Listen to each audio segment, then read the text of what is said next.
بغیر دوپٹہ کے وضو ہو جاتا ہے جبکہ گھر میں کوئی نامحرم بھی موجود نہیں ہے، اسی طرح دوپٹہ کے بغیر درود شریف اور ذکر اللہ کرنا جائز ہے یا کہ ناجائز؟ یہ بڑا کریٹیکل سوال ہے، یہ عوامی سوال ہے۔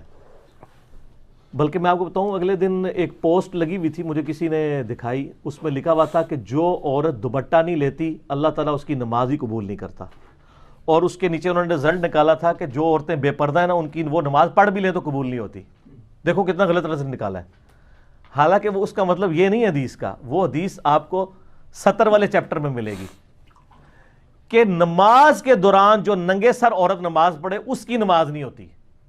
یہ نہیں ہے کہ ایک عام عورت ہے اور بے پردہ ہے اور وہ نماز میں پردہ کر کے نماز پڑھتی ہے تو چونکہ وہ باہر بے پردگی کر رہی ہے تو اس کی نماز نہیں ہوگی۔ ہاں بالغ، ظاہر ہے بالغ عورت کی بات ہو رہی ہے نا، نماز تو فرض اسی پہ نا، نابالغ کے اوپر تو کوئی نہیں ہے، نابالغ تو بغیر وضو کے بھی کوئی بچہ پڑھ لیتا ہے، اس پہ تو کوئی فتویٰ نہیں ہے، صرف ترغیب دلائی جائے گی۔ تو کوئی بالغ عورت جو ہے وہ اگر بغیر دوپٹے کے نماز پڑھتی ہے، اور دوپٹہ بھی ایسا ہونا چاہیے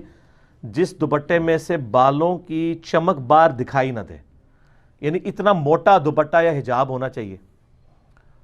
تو اس سے کور کریں تو نماز پڑھی جائے۔ باقی رہا کہ کسی گھر میں کوئی نامحرم نہیں ہے، یا گھر میں نامحرم تو ہے لیکن اس کے سامنے آمنا سامنا نہیں ہونا، آپ دوسرے پورشن میں ہیں، اور کوئی شخص اس وقت کوئی عورت جو ہے وہ اس طریقے سے بال کھول کے وضو کر لیتی ہے تو کوئی حرج نہیں ہے، وضو کا پروٹوکول تو نہیں ہے، یہ تو نماز کے ساتھ ریلیٹڈ ہے۔ اور میں نے یہ بھی بتایا تھا کہ صحیح بخاری مسلم میں حدیث ہے کہ نبی علیہ السلام پگڑی کے اوپر بھی مسح کر لیتے تھے، اور اس کے تحت میں نے یہ بھی بتایا تھا جو عورت ایک دفعہ وضو کر کے حجاب پہن لے اور پھر بعد میں وہ حجاب اتارے نا، تو جتنی دیر تک حجاب پہن کے رکھی ہے اس دوران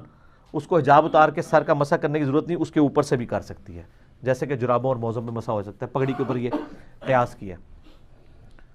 لیکن اگر کوئی نامحرم ہے تو پھر تو ظاہر ہے وہ آپ کو پردے کا اہتمام کرنا چاہیے، اس میں تو پھر بہتر یہ ہے کہ واش روم کے اندر بھی ایک بیسن ہونا چاہیے جہاں پہ لوگ وضو کر کے عورتیں باہر نکلیں اہتمام کر کے۔ تو باقی یہ کہنا کہ جی جو عورت اپنے گھر میں بھی ننگے سر بیٹھی ہے اس کو شیطان دیکھتا ہے، غلط ہے، یہ پاسبل نہیں ہے، اتنی بڑی آپ یعنی بلیم نہ لگائیں، دین کے اندر خود سے چیزیں انجیکٹ نہ کریں۔ حتیٰ کہ اذان شروع ہوتی ہے تو ہماری عورتیں جو وہ دوپٹے تلاش کر رہی ہوتی ہیں، اذان کا جواب دینے کے لیے دوپٹہ اوڑھنا ضروری نہیں ہے، دوپٹہ پروٹوکول ہے نماز کا، یا غیر محرم کے سامنے آنے کا آپ نے حجاب کرنا ہے۔ اکیلے بیٹھے ہیں، آپ کی فرینکنس سے لائف گزاریں، کیوں اپنے آپ کو مطلب مصیبت میں ڈالتے ہیں؟ رہا یہ چکر کے جی دوپٹہ ذکر کے لیے ضروری ہے یا دروشی پڑھنے کے لیے، سر دوپٹہ تو بہت چھوٹی چیز ہے، اگر کوئی شخص بغیر وضو کے بیٹھا ہے وہ بھی اللہ کا ذکر اور درود شریف کر سکتا ہے، اور یہ بھی چھوٹی چیز ہے۔ اگر کسی شخص کے اوپر غسل فرض ہے